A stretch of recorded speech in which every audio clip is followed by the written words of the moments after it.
पुराना कुआं। एक गांव में दो बहनें रहती थी। एक बहुत ही खूबसूरत जिसका नाम नीलम था और दूसरी बहन उसकी उसकी खूबसूरती से बहुत जलती थी। हर लड़का नीलम से शादी करना चाहता, कोई भी उसकी बहन को पसंद न करता।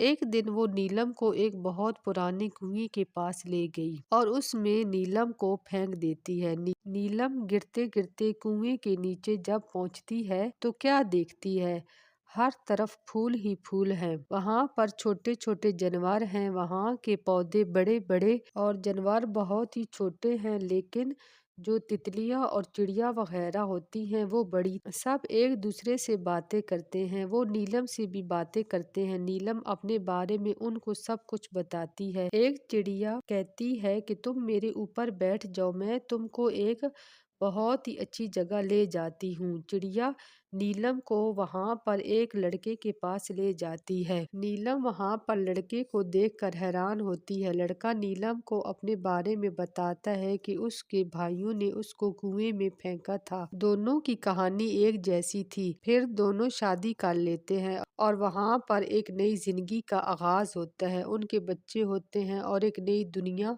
आबाद हो जाती है और सब वहाँ पर हंसी खुशी रहने लगते हैं।